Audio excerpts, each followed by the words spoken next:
因为自己满足不了父母的期待，就感到十分内疚、压抑，甚至抑郁，害怕自己被他人伤害，不想让人看到自己的脆弱。你可以选择不原谅你的父母，你的童年阴影并不是你的错呀。Hello， 大家好，我是经常和你见面的小苏。前不久呢，我在刷朋友圈的时候，发现有2个我的朋友在朋友圈控诉自己的父母对他们如何苛刻，控诉自己的原生家庭有多不幸福。那其中有一个朋友呢，好像还有抑郁症。当时我就不禁在想，他们在原生家庭里究竟都遭遇了什么呢？想问一下大家，你觉得自己的原生家庭幸福吗？你是否小时候家庭条件不好，导致青春期一直自卑到成年，都不敢去追求自己喜欢的人和事？你是否小时候被爸妈打过，长大以后呢，就不想跟父母亲近，觉得自己不值得被爱？你是否笼罩在父母离婚的阴影之下，就觉得不相信婚姻跟爱情？又或者你因为长得胖被妈妈嫌弃，觉得带你出去很丢脸，甚至跟你说你再不减肥以后就嫁不出去了。而以上的这些都是这些年我在跟我朋友聊天中，他们和我分享自己的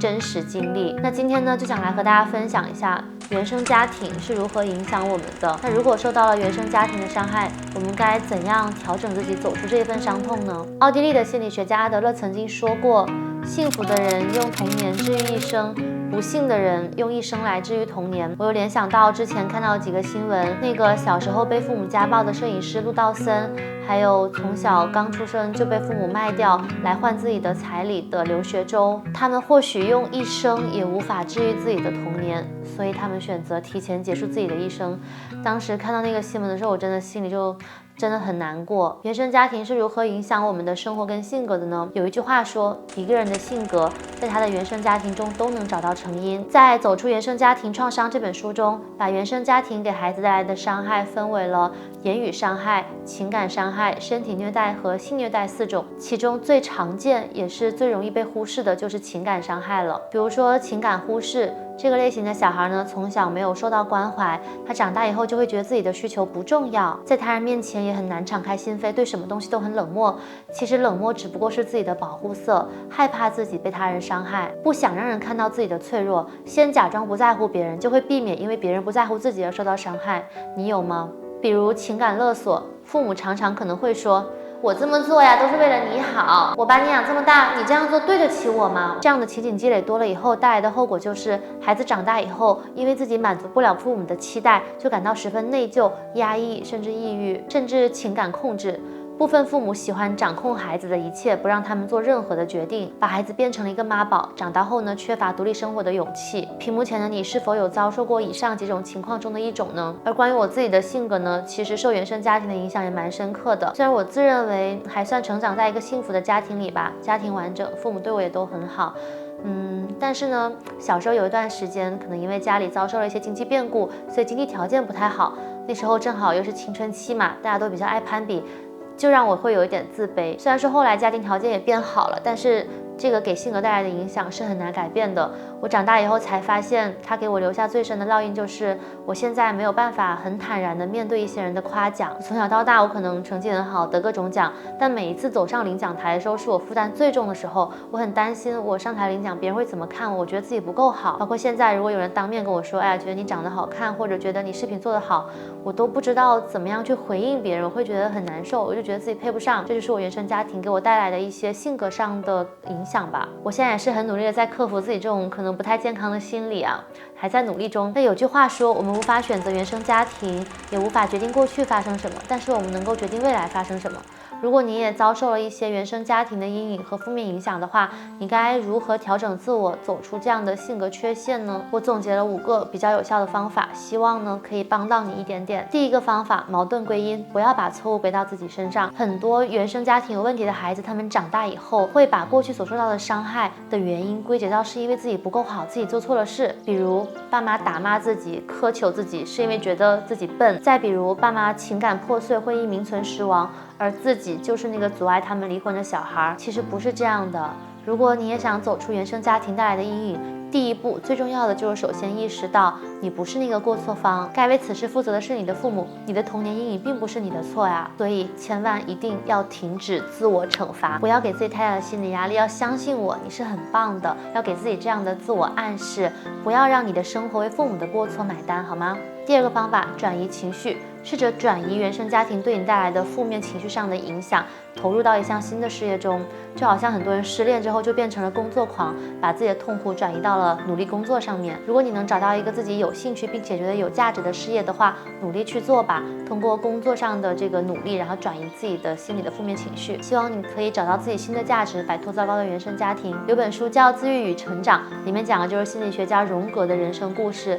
他童年也生活在一个不是很幸福的原生家庭里，母爱缺席，青春期又很自卑。长大后呢，他就把解决内心矛盾的这种冲突的任务投射到了研究精神病学上，渐渐的找到了自己奋斗一生的事业，也摆脱了原生家庭对他的负面影响。他不舍昼夜的为自己觉得愿意为之奋斗一生的事业去奋斗，渐渐的也就不再活在这个原生家庭的阴影之下了。其实大家仔细观察，有很多那些很厉害的人，他们通常都是经历过磨难的人，他们都不是温室里的花朵。正所谓宝剑锋从磨砺出嘛，可能正是因为经历了这的那的苦难，他们才能够更坚毅的去完成他们自己的事业。我记得我在青春期很自卑的那会儿，我给自己的调整方式就是学习，夜以继日的学习，努力的学习，两耳不闻窗外事，一心只读圣贤书，希望通过学习成绩来证明自己，转移自己的这个自卑情绪。事实证明还挺有效的，然后现在才能够坦然的提起来。第三个方法，释放情绪。如果呢你因为原生家庭破碎没有安全感，心情不好，千万不要憋在心里，可以尝试着和你的朋友或者伴侣诉说，在一段好的关系中治愈自己。我身边有不少就是可能原本原生家庭不是很幸福的朋友，就对感情没有安全感，但他们都遇到了一段好的感情，在亲密关系中治愈了自己，让自己得到了一个成长。那同时呢，如果你的父母对你要求苛刻，望子成龙，压得你快喘不过气来了，不要就是一味的去承受，你要意识到，在做他们眼中优秀的孩子之前，你首先要做快乐的你自己。可以尝试着和他们说一说你的压力，不要憋在心里以自己承受。我中学补习班有个同学，平时看上去特别开朗，但是呢，我估计也是他父母给他太大的压力了。他中考之前就因为承受不了这样的压力，选择了跳楼，然后脊椎粉碎性骨折，到现在都还躺在轮椅上，让我觉得特别的感慨，也很难受吧。我当时都不敢相信这个消息，因为他平时看上去就是很开朗、大大咧咧的，可能他真的是默默承受了太久。后来他父母有跟我们说，也很后悔给他这么大的压力，但就是因为他从来也没有跟他们说过，一直都是自己承受，表面上也看不出来，所以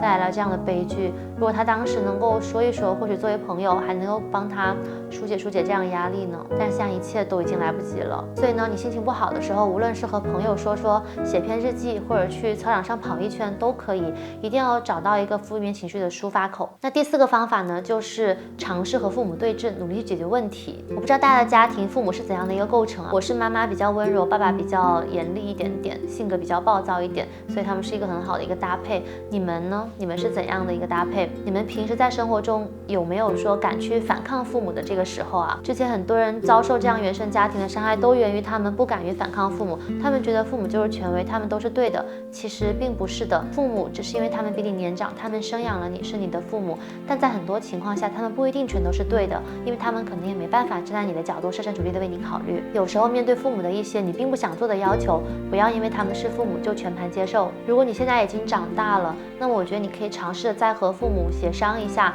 面对同样的这个问题的时候，你既然成年，可以做出和小时候不一样的反馈来帮助自己走出阴影。比如说你妈和你说，哎呀，我这么做都是为了你好，你应该听我的。那相比小时候那个可能只能接受的你，成年的你可以和她讲说，妈，你别道德绑架我了，我自己做选择的话会更开心的。如果你妈和你说，哎，你长这么胖，以后嫁不出去了，你是否也可以更加坦然的跟她讲，妈，为什么一定要嫁人？我一个人过得开开心心的不也挺好的吗？再说了，胖胖的也有人喜欢的呀。在《原生家庭如何修补性格缺陷》这本书里说到，你可以选择不原谅你的父母，你拥有说不的权利，不必将父母的认可和反馈作为全部的衡量你人生的标准，能决定你人生的只有你自己。如果经过沟通，父母无法理解你，那么你现在是一个成年人了，你是可以自己做决定的。你要把自己跟父母摆在一个平等的天平上，平等的去对话，听从自己内心的判断，而不是什么都全盘接受。然后呢，努力学习工作，早日经济独立，你会有掌控自己生活更好的权利。那第5个方法呢，如果你实在抑郁的难受，可以试着去尝试一下心理咨询，